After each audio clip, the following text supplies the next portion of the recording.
ETF index mutual funds నేర్చుకుని stock మార్కెట్లో రాణించాలనుకుంటున్నారా? వెంటనే ఈ నెంబర్కి కాల్ చేయండి. నమస్కారం. మాఘపురాణం 5వ రోజు పారాయణలోకి వచ్చాం. ఈరోజు మాఘశుద్ధ పంచమి.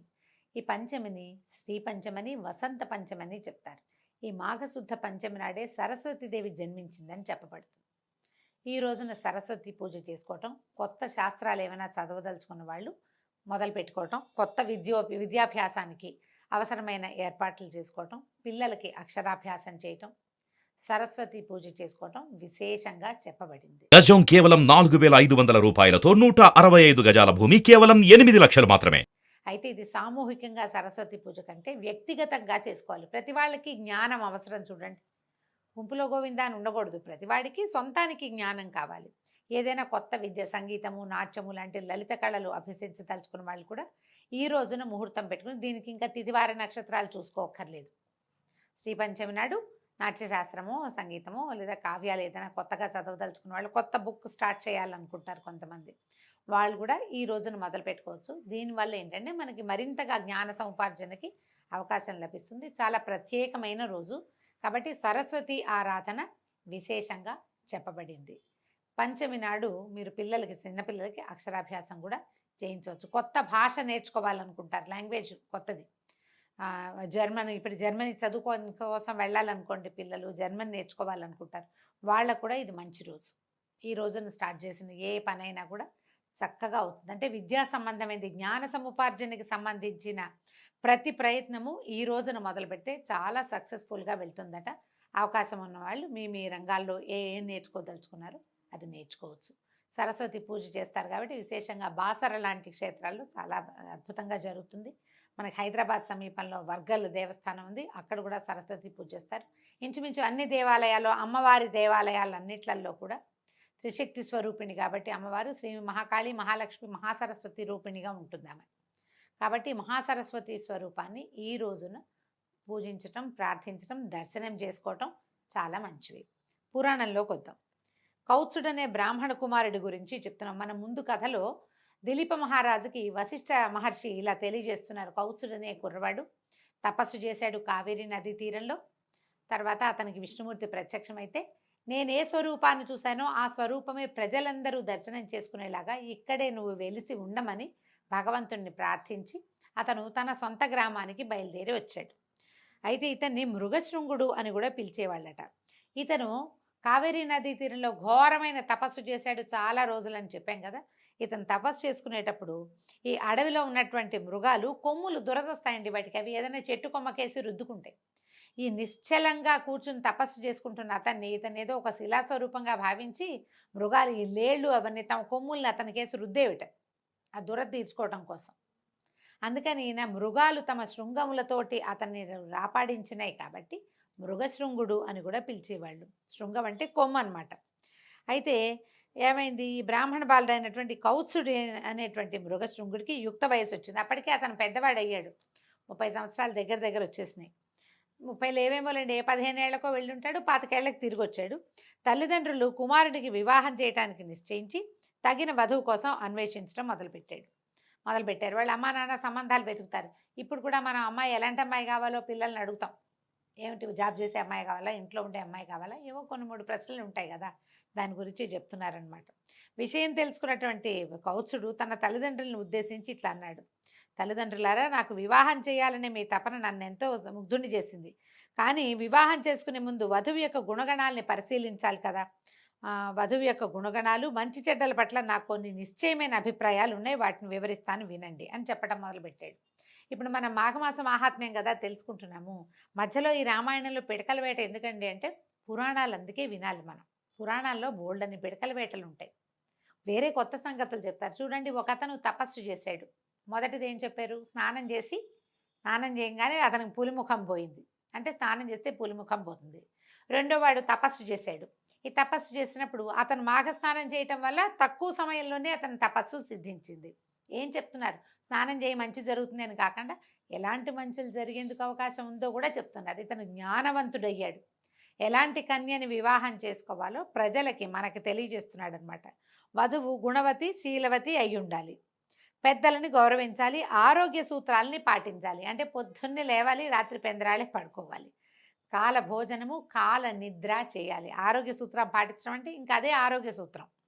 అసూయా ద్వేషాలు ఉండరాదు, మర్యాద మన్ననలతోటి మెలగాలి, అందరినీ సమభావంతో చూడాలి, పక్షపాతం పనికిరాదు, అత్తమామల్ని ఆదరించాలి, వినయ విధేయతలతోటి మెలగాలి, భర్తను తూలనాడరాదు, భర్తకు అనుకూలంగా మెలగాలి, మంచితనము నెమ్మదితనంతో ఉండాలి. ఇవన్నీ ఇప్పుడు కూడా కావాలండి మనకి. అమ్మాయిలు ఏమంటారు, నాకే కావాలా, నేనే ఉండాలా, ఇలాగా నువ్వు ఉండవా అంటారు. అబ్బాయిలు కూడా దీనికి తగినట్టు ఉండాలి. ఇప్పుడు ఆయన చాలా బుద్ధిమంతుడని చెప్పుకున్నాను చూడండి, ముందు పురాణంలో చెప్పా, ముందు రోజు పారాయణలో. చాలా బుద్ధిమంతుడైన వాడు చాలా బుద్ధిమంతులైన వాళ్ళని కోరుకోవచ్చు, సహజమే. మరి ఇంకా ఏం చెప్తున్నాడు, కార్యేషు దాసి కరణేషు మంత్రి, భోజేషు మాత, సేనేషు రంభ, క్షమయాధరిత్రి, ఇంకో పదం కూడా ఉందండి. ఇప్పుడు కూడా ఈ పదాలు వింటుంటాం. అలా నేనే ఎందుకు ఉండాలి, వాళ్ళు ఎందుకు ఉండకూడదు లాంటి రెటమతం కాకుండా అసలు వాళ్ళు ఏం చెప్తున్నారో వింటే మనకు తెలుస్తుంది అనమాట. ఇవన్నీ పెద్దల నుంచి నేను విన్నట్టుగా ఇంటి పనులలో దాసివలెను, భర్తకు సలహాలు ఇవ్వడంలో మంత్రిగాను, భర్తను సుఖింపజేయటంలో శృంగార దేవతగాను, భూదేవి అంతటి ఓర్పుతో ఉండవలెను. కోరుకుంటున్నాడు పాపం. ధర్మార్థ కామ మోక్షములనడి చతుర్విధ పురుషార్థాలను తెలుసుకుని వాటికి అనుగుణంగా మెలుగుతూ మోక్షాన్ని పొందు మార్గాన్ని అన్వేషించున్నదిగా ఉండవలెను. మోక్షాన్ని ప్రతి వాళ్ళకి, మనిషే పుట్టిన వాడికి మోక్షమే కావాలి. ఇప్పుడు భర్తలు మోక్షార్థులుగా ఉన్నారనుకోండి, వాళ్ళని సేవించడమే భార్య యొక్క మోక్షార్థ గమనం అన్నమాట. నిత్యము ధర్మబుద్ధిని కలిగి ఉండాలి, దైవభక్తి పరురాలై ఉండవలను. ముఖ్యంగా వధువు పుట్టినింటికి మెట్టినింటికి పేరు తెచ్చేదిగా ఉండాలి. ఈ పై లక్షణాలు కలిగిన స్త్రీని వివాహం ఆడడం వల్ల ఆ దంపతుల సంసార జీవితం 3 పువ్వులు 6 కాయలుగా వర్తిల్లుతుంది. పెద్దల మాటను కానీ భర్త మాటను కానీ జవదాటక వారికి అనుగుణంగా నడుచుకునే స్త్రీ పరమ పవిత్రురాలై దైవ సన్నిధికి చేరగలదు. కావున అట్టి సద్గుణ సంపన్న అయిన స్త్రీని వివాహం ఆడవలెను. ఇవన్నీ మంచి మాటలేనండి. ఇందులో ఆడవాళ్ళని తక్కువ చేసేదో, మగవాళ్ళని పురుషాధిక్యత పెంచేదో ఏమీ లేదు. పురాణం సాఫ్ట్గా, మృదువుగా, చక్కగా చెప్తుంది. దీంట్లో ఏంటంటే మనం ఇన్ని గుణాలు కోరుకునేవాడికి అందులో కొన్నైనా ఉండాలి. ఇప్పుడు మనం కూడా, మనకి వాంటింగ్స్ బోల్డ్ అని ఉంటాయి కదా, దానికోసం ప్రయత్నం చేయాలిగా ఎంతో కొంత. మనం కూడా కొన్ని పద్ధతులు మార్చుకుని కొన్ని దానికి అనుగుణంగా ఉంటే, ఇప్పుడు మన మోక్ష సాధన అవి ఈ కాలపు ప్రక్రియలు కావు. అలా ఆలోచించాం మనం. ఏదో కొంచెం భక్తిగా ఉండాలి, ఏదో కాస్త పద్ధతిగా ఉండాలి అనుకుంటాము. ఆ కాస్త పద్ధతి, ఆ కాస్త భక్తి అయినా స్త్రీలకు ఉండాలంటే పురుషులకు కూడా ఉండి తీరాలి ఖచ్చితంగా.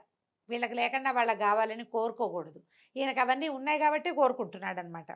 అందరినీ ప్రేమాల రాగాలతోటి సమభావంతో చూడాలి. అట్టి స్త్రీ ప్రజలందరి చేత ప్రశంసలు పొందగలదు, కీర్తి ప్రతిష్టలను ఆర్జించగలదు, చల్లని తల్లి అని 10 చేత మెప్పు పొందగలదు. సద్గుణములు కలిగిన భార్యని పొందిన వాడికి అంతకంటే వేరే స్వర్గం ఉండదు. మంచి గుణాలు ఉన్న పిల్లగా అమ్మాయి కనుక దొరికితే వాడికి ఇల్లే స్వర్గం కదా. పురుషుడికి పూర్వజన్మ సుకృతం బాగా లేకపోతే పరమ గయ్యాళి అయిన భార్య దొరుకుతుంది. ఇంకా వారి సంసారం అంతా నరకకూపంగానే ఉంటుంది. కాబట్టి పెళ్లి చేసుకోబోయే స్త్రీ ఈ లక్షణాలు కలిగి ఉన్నదో లేదో తెలుసుకోవాలి. అటుపిమ్మటే ఆ స్త్రీని వివాహం ఆడుట శ్రేయస్కరము. ఇప్పుడు ఈ కథాకాలం నాటికి బాల్య వివాహాలే ఉండేవి. అమ్మాయిల్ని చిన్న చిన్న పిల్లల్నే పెళ్లి చేసేవాళ్ళు. 7-8 ఏళ్ల పిల్ల, 8 ఏళ్ల లోపల పిల్లకు ఇవన్నీ ఉన్నాయో లేదో ఎట్లా తెలుస్తుంది?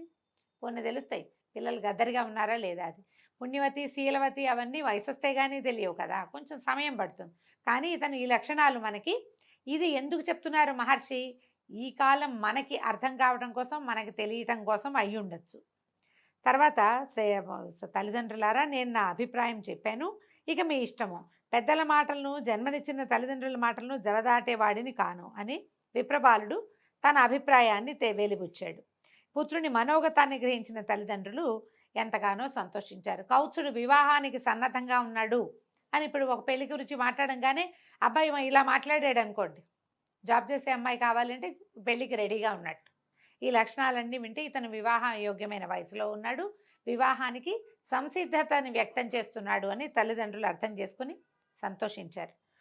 కాబట్టి ఏం చెప్తున్నారు? వధువు మంచి కుటుంబానికి చెందిందై ఉండాలి, మంచి మర్యాదలు తెలిసిన విద్యావంతురాలై ఉండాలి, దేవబ్రాహ్మణులను పూజించున్నదిగాను దైవభక్తి తత్పరత కలిగి ఉండాలి. ఇవన్నీ విన్నాక వాళ్ళు చాలా సంతోషించి, నాయన నీ అభీష్టం నెరవేర్చుకోవడానికి ఆ భగవంతుని కూడా వేడుకుందాము, నువ్వు కూడా దైవ ప్రార్థన చేసుకో, మంచి భార్య రావాలని. మంచి భార్య వస్తే సంసారం, గృహస్థ జీవితం ఆనందంగా ఉంటుంది.